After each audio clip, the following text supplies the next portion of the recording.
Versus the gentlewoman from Georgia seek recognition. Madam Speaker, I seek recognition for a question of personal privilege. The chair has been made aware of a video basis for the gentlewoman's point of personal privilege. The gentlewoman from Georgia is recognized for 1 hour. Thank you. Madam Speaker, I would like to address the House and talk about how I've been mistreated as a freshman member of Congress and how crimes have been committed against me. They've been caught by the Capitol Police. They have been sent to the Department of Justice. The Department of Justice is refusing to prosecute these crimes. This is another example of the two-tiered justice system that we are living under right now under the Biden Department of Justice and Democrat leadership. Now, I'd like to go back to the beginning. These come on many news articles that have come out just on the news that this has happened to me.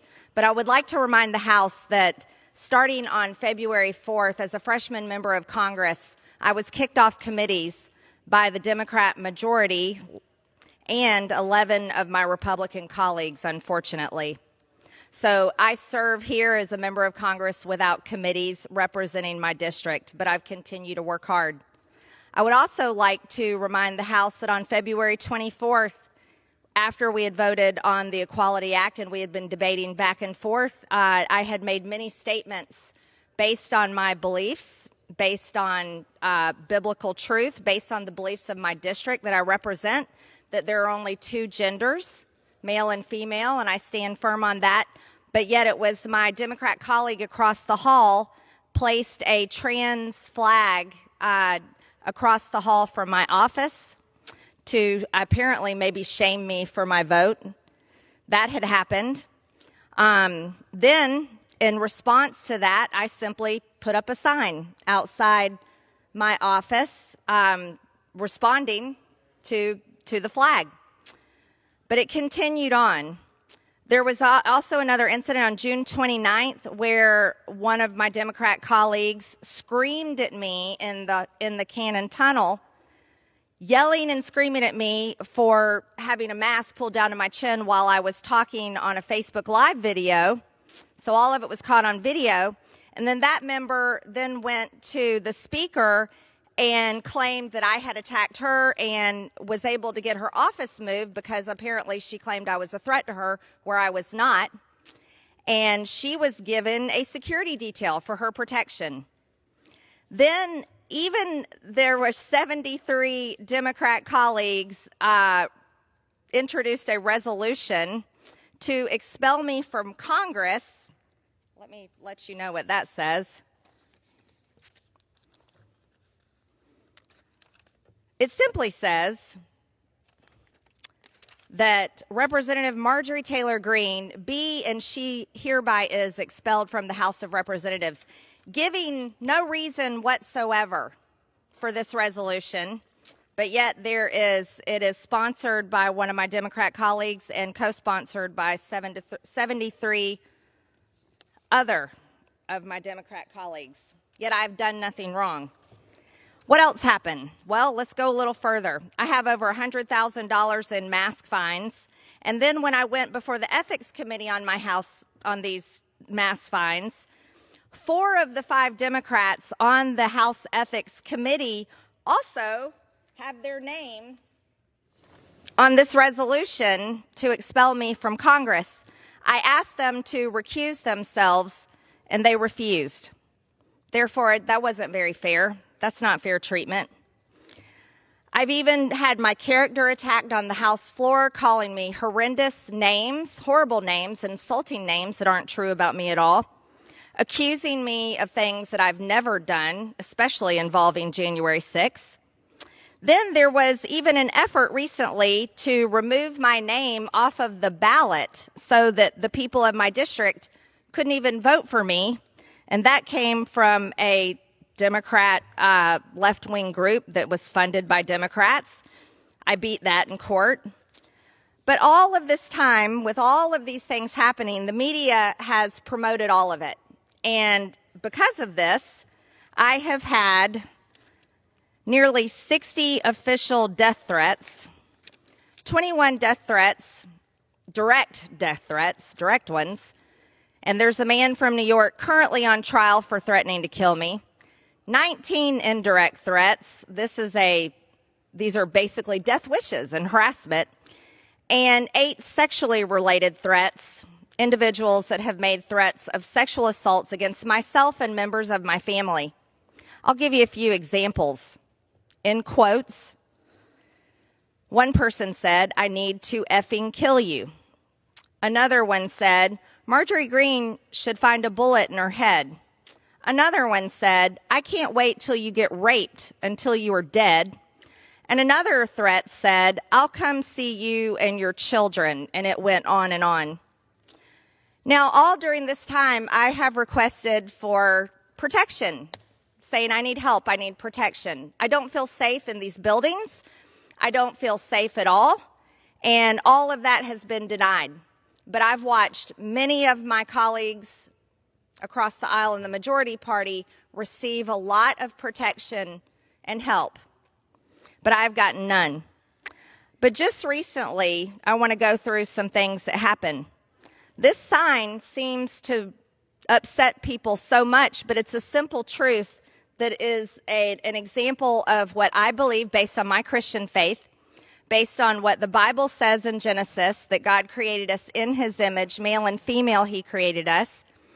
And this is also the majority belief of the people from Georgia's 14th district. This sign has been attacked repeatedly. As a matter of fact, it's been attacked 11 times. 9 times it's been vandalized, twice it's been stolen. But there's been a very specific series of attacks that's happened, and there's 7 of these. January 25th was the first report of 2022 was the first report of this type of destruction. And this is where, instead of people writing on it or stealing the sign, this was where someone decided to put a sticker on the sign with using Bible verses to attack my Christian faith and covering mostly the word female. You can take that one down, Taylor. Then the sign destruction continued. Each time we would replace it, the same thing would happen again. And I want to remind everyone, this is when our house offices were still closed to the public. So it was apparent that it was someone working, a staff member somewhere in our office building. So again, it showed up. Another sticker attacking my Christian faith, mostly over the word female. It happened on February 1st, 2022. Then on February 2nd, 2022. Then on February 22nd. You can put up another one, Taylor. And on February 28th. So each time the stickers were placed on the sign attacking my Christian faith, even if I wrote something back, it didn't matter. Another sticker would appear. You can go ahead and put another one up. And every single attack had to do with a Bible verse, and it was directed at me. Maybe even saying a sticker of a picture of Jesus that said, "I never knew you, MTG." That was on the previous one. So my staff and I, we had been communicating with the House Sergeant at Arms multiple times, but we were never getting a response. And I had requested cameras multiple times, but not getting any cameras. Until finally, the House Sergeant at Arms came to my office, and I talked to them out in the hallway and was very loud in the hallway about my need for surveillance cameras because I have nothing to hide. I'm perfectly fine with all the cameras in this building, all the cameras in Longworth where my office is. Myself and my staff have nothing to hide, but clearly there's other people that do. So I was demanding surveillance cameras because this entire time this had been going on. At this point, it had been over a year. And the person that was continually attacking this sign is also attacking me and is angry at me. I did not know if this was a person that I got in the elevator with alone. I did not know if this person was someone that I may be on an escalator with, passing in the hallway, passing on the stairwell. I didn't know if this is a person that maybe personally knew me or someone I had never talked to in my life. But what I did know is the attacks kept coming. They would not stop. There was someone that worked in the building, and they clearly hated me. And I felt very unsafe. I felt my life was in danger, especially with the amount of death threats that I receive against myself and my family, and the complete refusal from the Sergeant-at-Arms leadership to provide me with any kind of security or protection. But finally, they put surveillance cameras up. And that was installed by the House Sergeant-at-Arms on March 4th. But guess what? Additional destruction continued. It happened again on March 10th. How about that? 6 days after the camera went up, the sign was attacked again. And of course, against my Christian faith, attacking my religion, and always making sure it was somewhere covering the word female on the sign, attacking my gender. So, but this time on March 10th, there happened to be a camera installed. So the suspect was caught on camera on March 10th, and again, he was caught on camera on March 11th. So 2 times in 1 week he was caught. But you know what? They didn't tell me who it was. They refused to tell me who this person was. They caught him on camera. They issued an arrest warrant to the Department of Justice at the U.S. Attorney's Office on March 15th for destruction of public or private property under the D.C. Code 22-3312.01. So they had caught him, they had it on video, knew who it was, and they still refused to tell me. No one would tell me who this person is. So I'm still living in fear of who is this person, why are they doing this, and are they possibly one of the people threatening my life?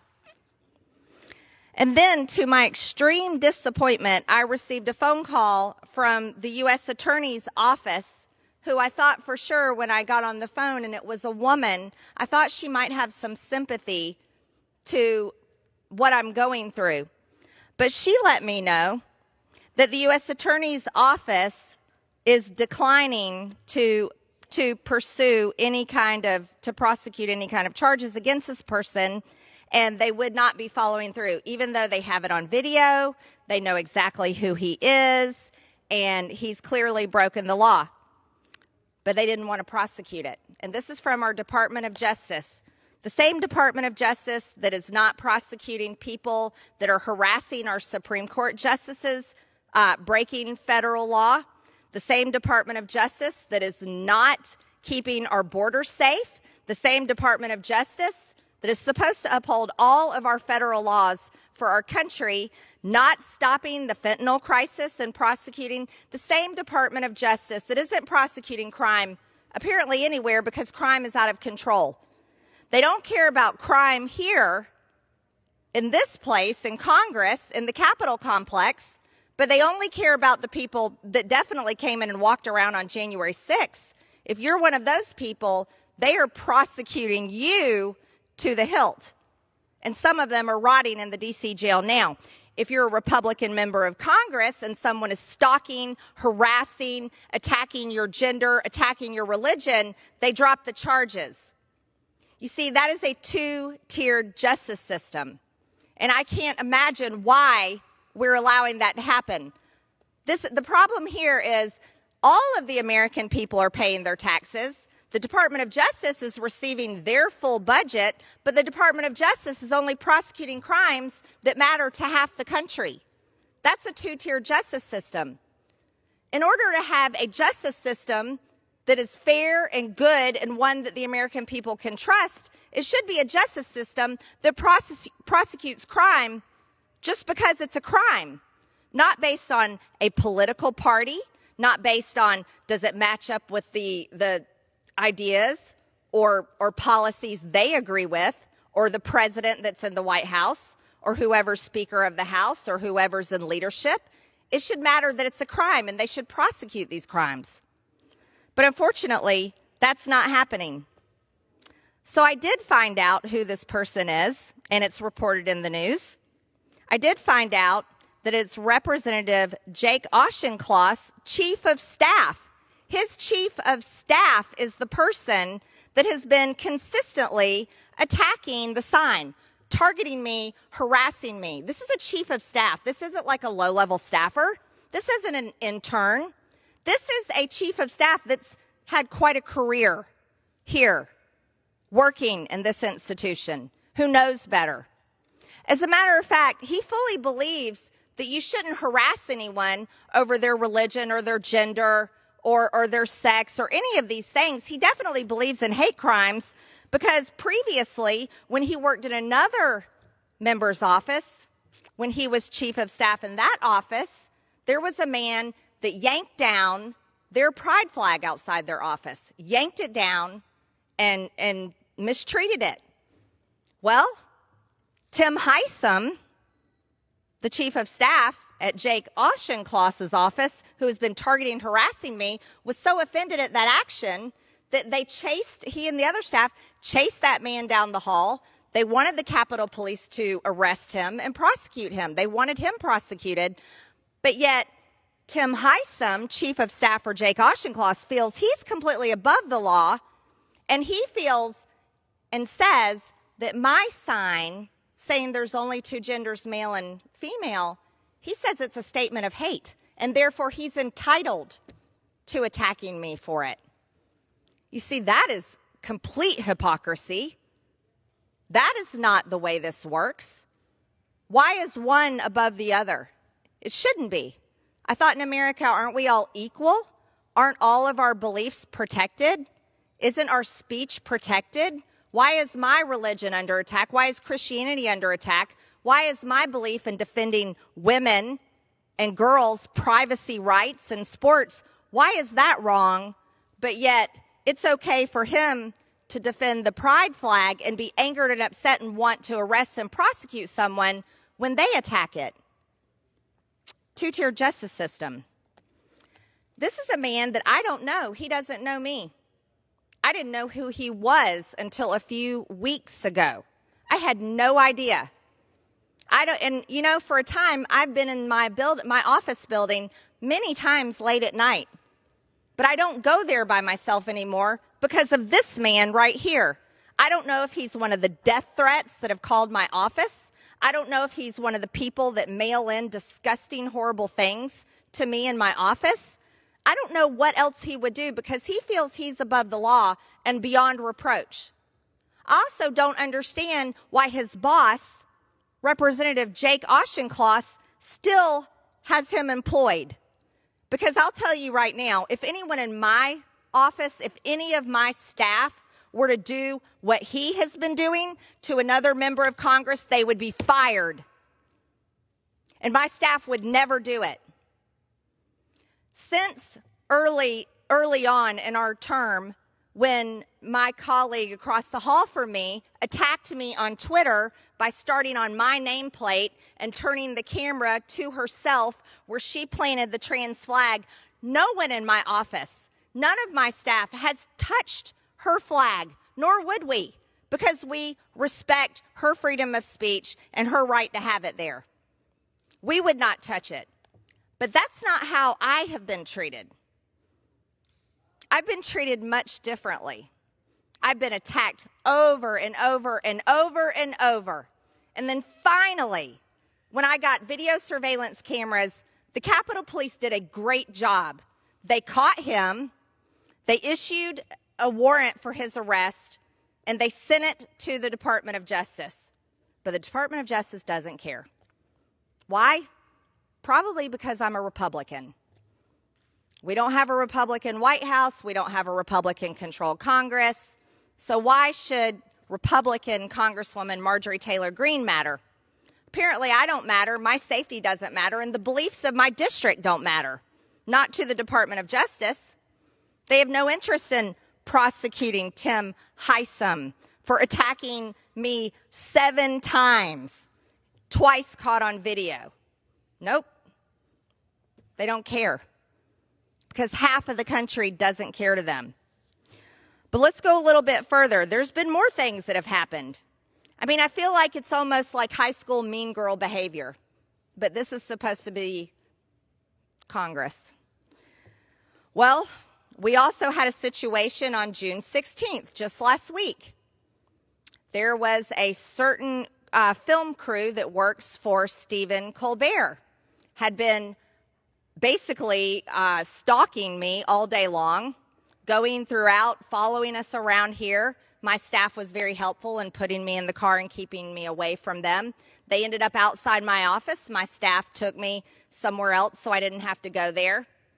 But then now we find out that it was a certain Democrat member who's serving on the January 6th committee who let them in the buildings. And then when the Capitol Police threw him out, it also happened to be Congressman Jake Auchincloss and Tim Heisum's staff that let them back in late at night. And you know whose office they were going to? Mine, my office. So this is more behavior where I don't feel safe. I feel like my life is constantly threatened.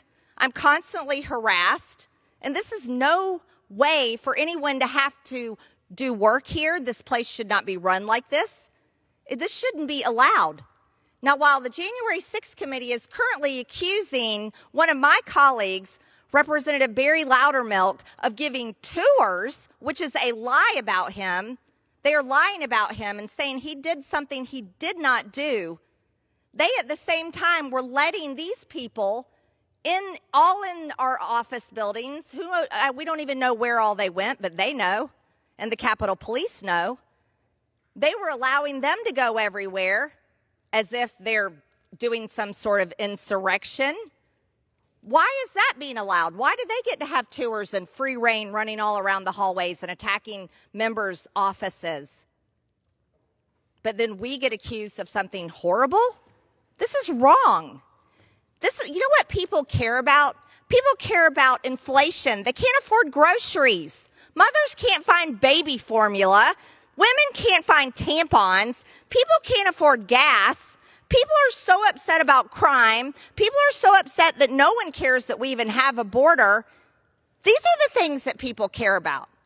They don't care about the petty, ridiculous garbage that happens in this place.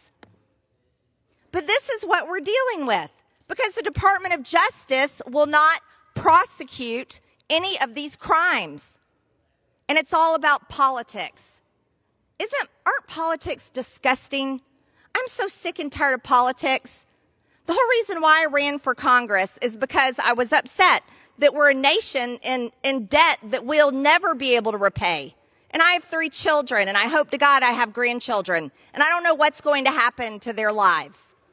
I was upset because our economy is so fragile and at risk of crumbling.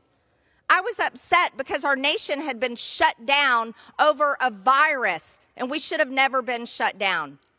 I was upset because I feel like we have the greatest country in the world, but it's this place that doesn't respect it. And the American people, I respect them far more than I respect this institution because the American people work their tails off. They pay their taxes. They balance their checkbooks, and they do everything they can to get by. But here, we play political games where chiefs of staffs who know better attack women over our religious beliefs and about the fact that we refuse to back down about there only being 2 genders. So what is that going to end up being? If that's a comment of hate, am I going to end up being locked away in jail somewhere? If so, you can put me in the dungeon and I'll still scream it from the pits of the dungeon of a jail because it's my belief and it's the truth. But women are under attack. Girls are under attack. We have no more rights because any man that decides that he calls himself a woman can invade our spaces. And any man that said when we stand up against it can attack us and the Department of Justice will do nothing about it. What kind of Congress is that? Aren't we supposed to be the body that legislates the laws and creates the budgets and funds the Department of Justice? We're supposed to be. But no, we're doing things like this. So I get to go here. I'm here at work this week. Tim Heisom is still chief of staff for Representative Jake Auchincloss. Representative Adam Schiff, who's currently on the January 6th committee right now, lying about Republicans who let in Stephen Colbert's Gang of Seven Democrat activist film crew, he still has his committees. I don't have committees. This isn't how people should be treated. This isn't right.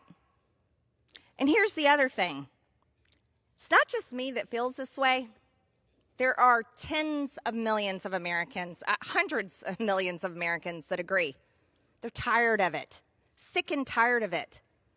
So while this institution is making a mockery of itself with its January 6th committee, the Department of Justice refused to prosecute all of the BLM rioters. No, their charges got dropped. And everyone that did come in here and riot, and by the way, I didn't like it either. I didn't like it at all. It scared me a lot. But those people, they've been charged. The Department of Justice will do that. But they won't prosecute this man, and his boss won't fire him. No, he gets to keep his job. Again, I want to remind you, if my staff, imagine, had attacked my colleague across the hall, had attacked her trans flag, I cannot even imagine what would happen to them. Not only would I have fired them, they would have been arrested, and they'd probably still be in jail. And their names and their lives and every detail of their life would be spread all over the news. People would know where they went to elementary school. They'd know their mom and dad. They'd definitely know their address, I'm sure. They'd have their phone number. They'd see every social media post, text message, or whatever. It would all be out there. But no, that's not how it works for us. And that's a two-tiered justice system. And the reason why I bring this up, is the way that I have been treated, mistreated really, since I have come here as a freshman member of Congress. And I want to remind everyone, I've never been arrested. I've always paid my taxes. I have not broken the law. I have done nothing wrong. It's the majority party that doesn't like my speech. That's it. So I've been kicked off committees. I've been routinely attacked.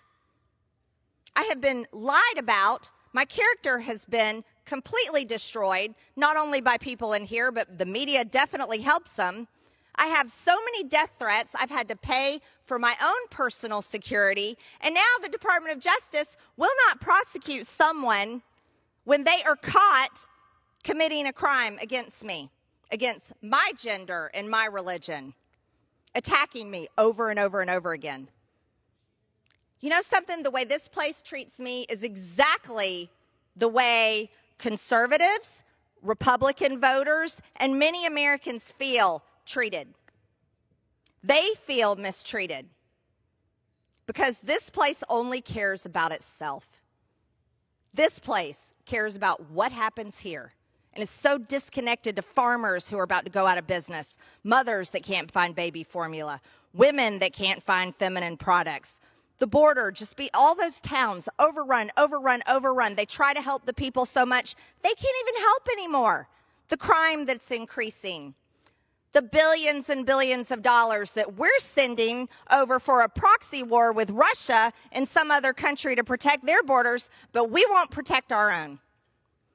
The American people feel mistreated, the same way I feel mistreated. And it's completely wrong. It needs to change. You see, this is a place where we should all be working together. It shouldn't be hard for Republicans and Democrats to come up with a budget that serves our country. It shouldn't be hard for us to work together to fund a Department of Justice that prosecutes crimes in America, crimes against members of Congress. That should be something we care about. This shouldn't be complicated. But somehow it's complicated, and it's all complicated because of the disgusting industry called politics. And that needs to change. We're going to hit a point one day where the American people, they're so sick of us. They're sick of Congress. They're sick of what happens here. And we're going to hit a point one day where the American people, not only are they sick of us, but they just won't trust us anymore. And you want to know something? I don't blame them one single bit. Madam Speaker, I yield back my time. The gentlelady yields back.